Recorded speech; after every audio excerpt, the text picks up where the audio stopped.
Alright, so we're here for round 3. We're playing Esper tokens. Last round was a beating and somewhat of a mirror, but playing kind of like Todd's deck with mentors. It looked really good, and it looked like it has an advantage against this deck if the draws are slow. It also just shows how much Painful Truths is so powerful and why you need to be playing Fire Impulse to play it, though. Like, you just need really cheap interactive spells, but we'll keep this hand on the draw. Uh, we're Our mana's a little awkward. We can't, without drawing another land, we can't play a turn 3 Mentor and get black out of our deck, but it should be smooth over in our first 2 draw steps, or at least knowing which direction we want to take. Odds are we're going to lead. Ooh. A red matchup. What? Okay, maybe not. Alright, so let's just start with Prairie Stream. We might just ignore black because of what our hand looks like anyway.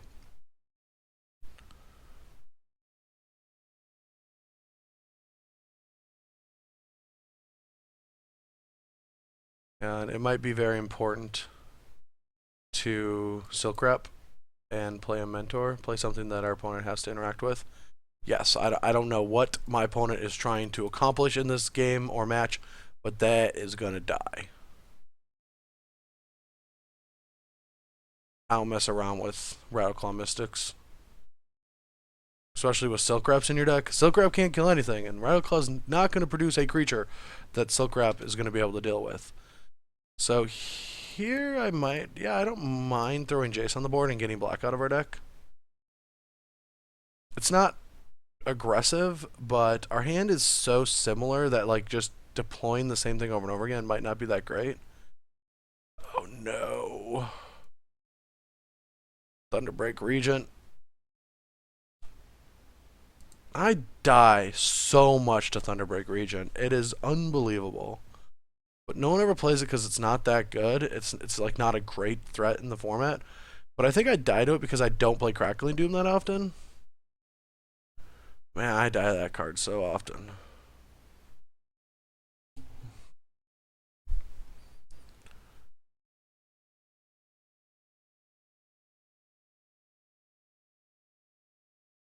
Alright, well, let's Thunderbreak. And we don't have another land drop. There's a Mentor.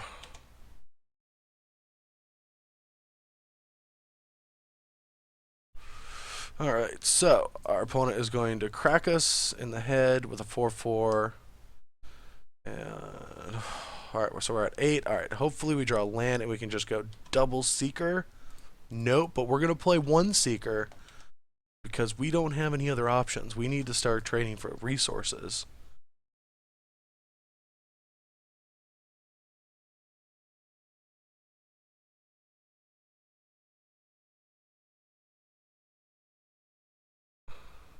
Oh yeah, just another. Oh, you know. Just another Thunderbreak. Boom, boom, boom, boom, boom. Alright, so our opponent is playing, I don't know what they're playing, but I'm guessing cards like this aren't that good. This might hit more than just that creature.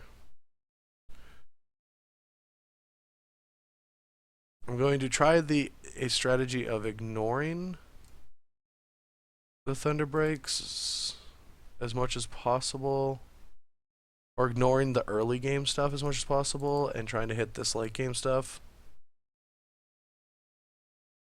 It's usually a better plan than having mixed removal in your deck.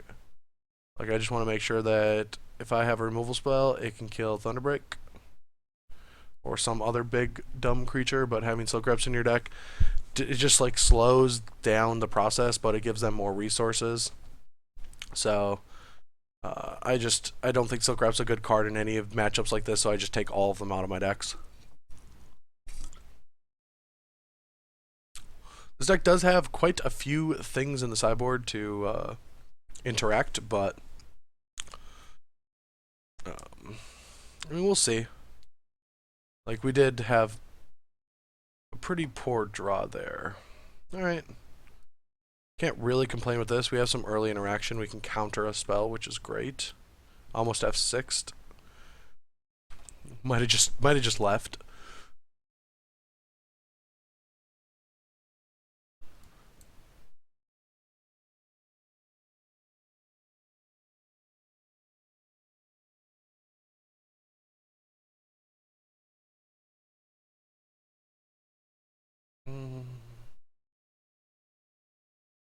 No point in not just playing these as the lands. I saw this Dragon Lord, and for a split second, I was like, well, I have to have a Slumgar Scorn on the ready, but that's just not part of the deal here. What to land? I guess we need another white, so.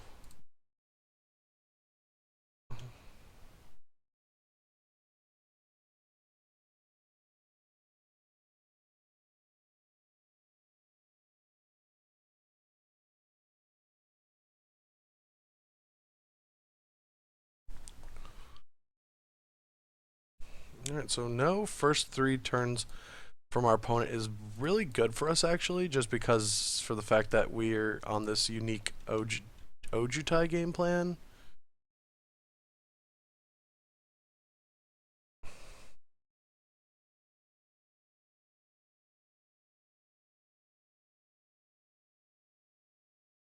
Yeah, I do not think the Seeker is long for this world. Yeah, it isn't here, Seeker. It's never on the battlefield. It's right here. This is your destiny. Sitting right here, right on top of this flooded strand.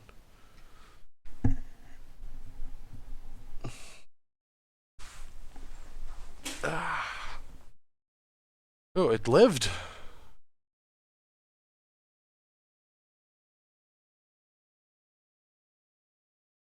Alright, so our opponent hopefully is going to play the creature that killed us last game. Nope.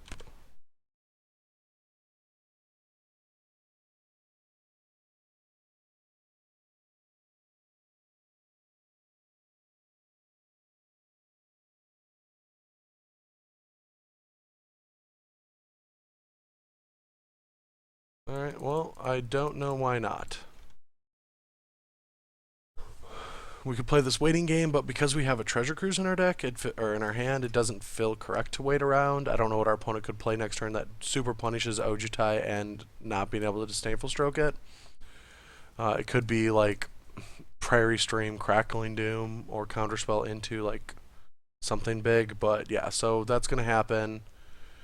I was sniffing this out. I thought this was there, but that's gonna happen. We're gonna price it and then get in for 4. Do not be a counterspell. Okay. Just be like, I just played like all of these small little creatures in game 1.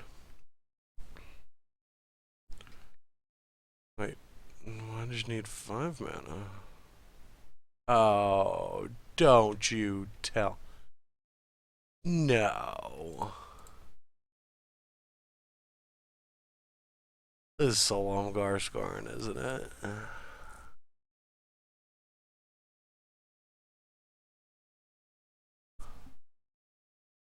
Or not stubborn denial. No, sweet. Just the bluff.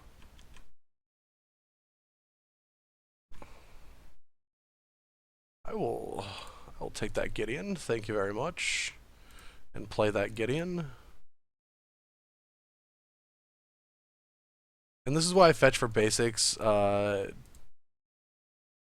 very aggressively, because like there's just these situations that if I grabbed, now it wouldn't have gotten me this game, but like let's say I grabbed multiple prey streams out of my deck more aggressively, and then I drew a Pluto Delta and needed to get a white source. So I usually you don't really get punished with your first like 4 or 5 lands if you fetch basics, but like on the 8th land you get punished. It's really weird.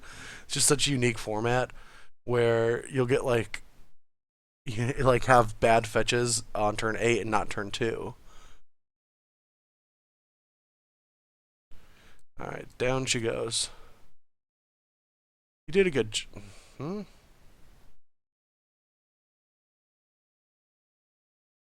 I fire impulse on the knight. All right, that's fine. Whatever. We just need to hit one more time with this, and then our opponent's dead, and we have a counterspell for a big thing, and it usually takes a big thing. And now we have Mentor, and just enough mana to hold that counterspell up. So we're gonna do that. Play our Mentor.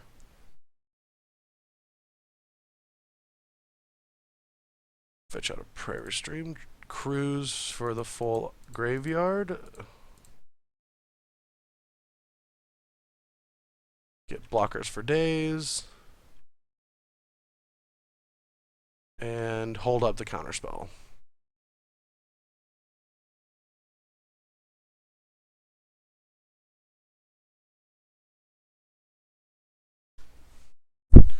Alright, this should be taking us to game 2. Where I'll be bringing in the self-inflicting wounds for the Savage Knuckle Blades. Well, is there anything bigger? Should it just be Silk Wraps? No, I don't think there's anything else in our opponent's deck that it could be, and I like this card more.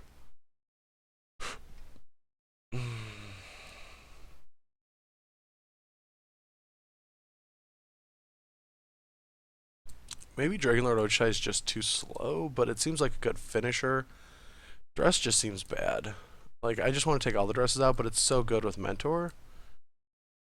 Maybe Mentor's bad? Maybe I just take all the Mentors out of my deck?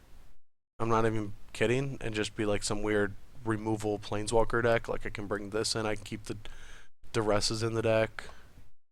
I can bring in a little bit more removal. Maybe just play no. Yeah, maybe these are just bad.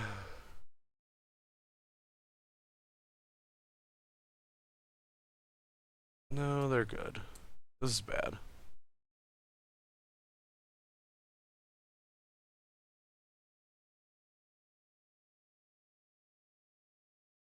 These are bad. I'm gonna play Silk Route. Alright.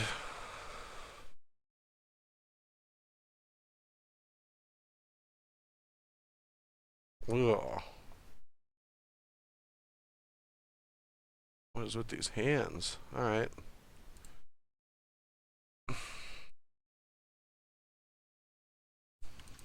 Top, but I don't like it. Especially if we can't fetch out blue in time or white in time.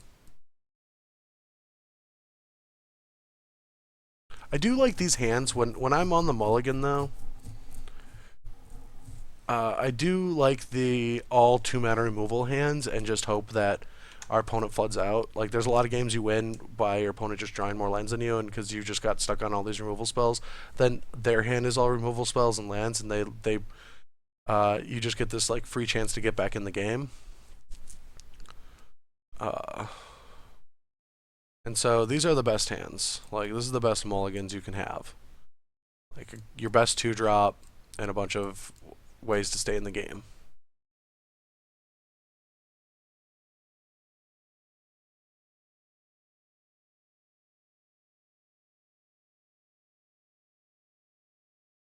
Well, whichever one they take.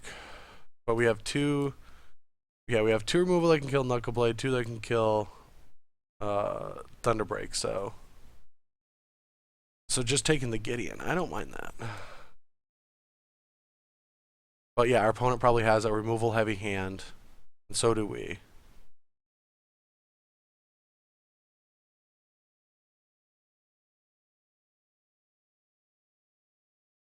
Woo!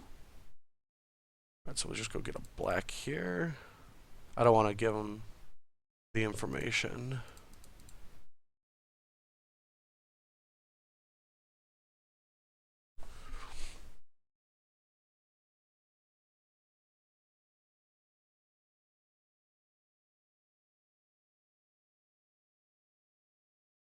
Shucks.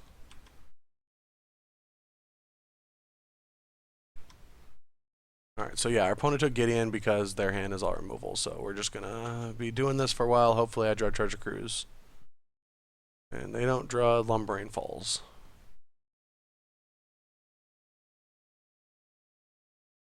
Oh, I just realized that that's not even working.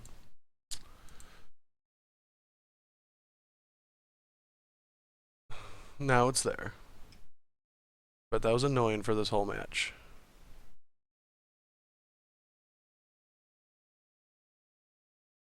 So bad, too.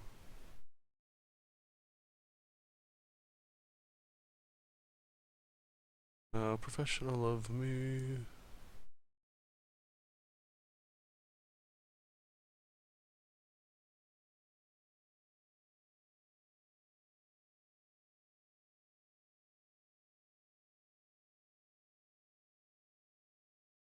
Okay.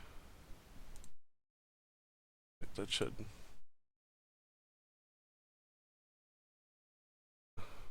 Alright. Alright, so our opponent is saying go.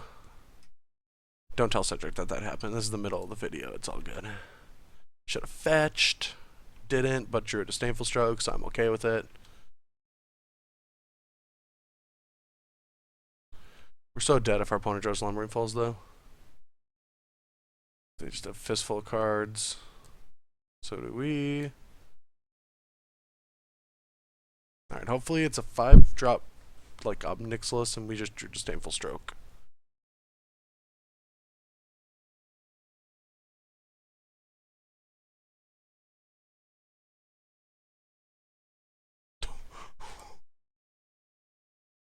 Wasn't beating that one.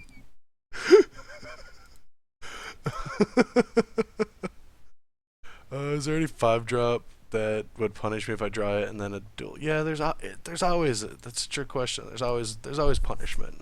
Just take the basic. Womp womp. No, I need one of my planeswalkers now. No. Don't draw a 6-drop planeswalker or something. Don't. Man, this card's good.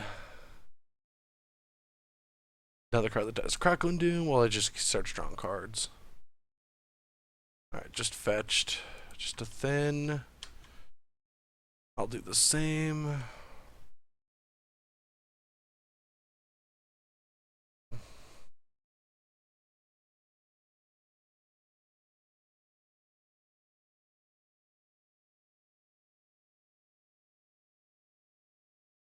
I wonder how many of my opponent's cards are actually creatures that they just don't want to play yet.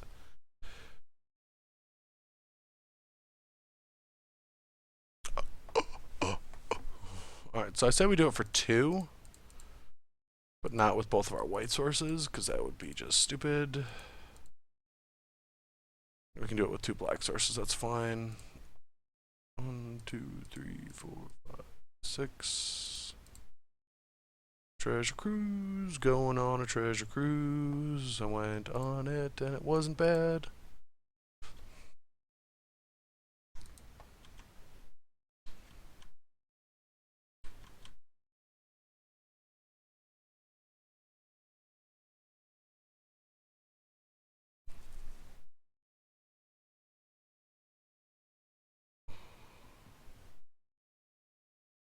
A woodland wanderer approaches. What do you do? At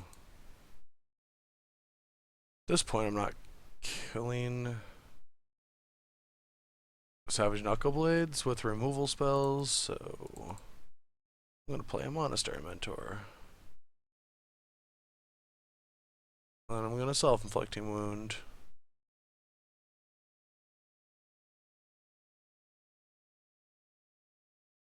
And hope that I didn't walk into Counterspell, and then he starts tempoing me out. Did. Deserved it. Hopefully it'll all be good next turn. Oh, that's removal spell. Alright. Oh. It's not bad anymore, but...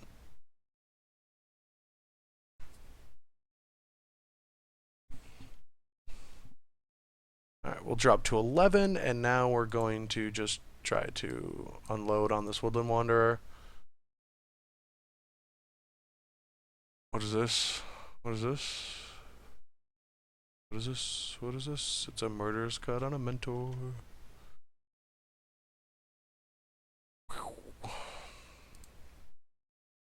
God, I hate triggers.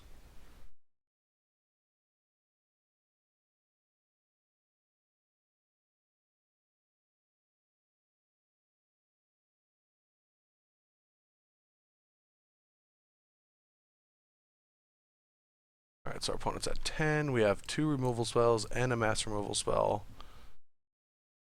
This deals 4. It's like a fireball.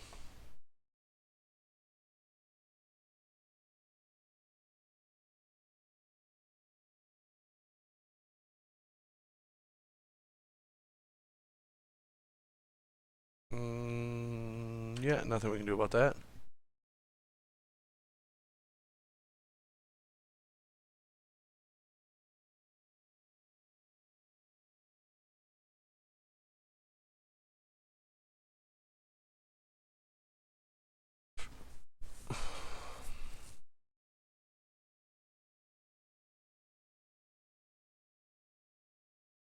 Alright, so I'm just going to attack for 2.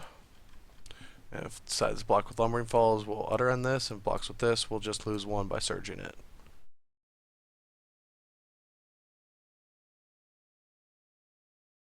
I just don't want to waste this utter end.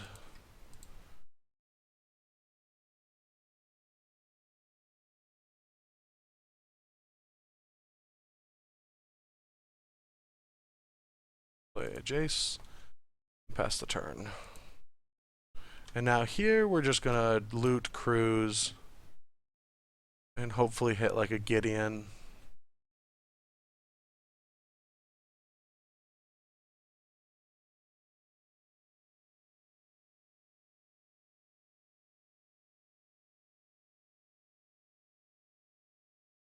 Alright.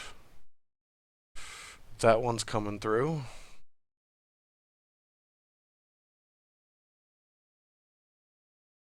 Can't activate this though without ticking up and hitting a land. That's not that powerful, so I think our opponent's gonna make a dragon. We're gonna utter on the dragon. Get in for 2 there, 3 for them, and cruise. If I had to guess what our turn's gonna be. Or they'll tick up and hit something and cast it, and then we'll deal with that and just kill off the Sarkhan.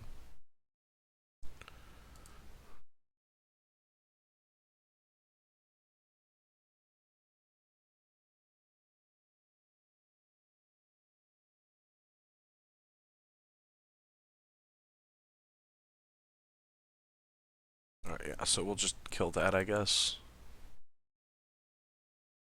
With the valuable utter end. Okay. Alright. Well, Jace is so good that its ability wins the game.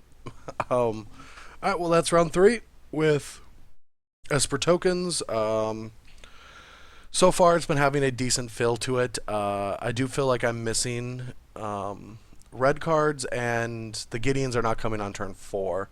So I could see Mentor getting interacted with, and then playing a Gideon is very powerful, because there's not a lot of reasons that you have to interact with your opponent in a deck like this, except for Gideons, or except for Mentors. So I would like to get one of those draws, but can't complain. 2-1 so far.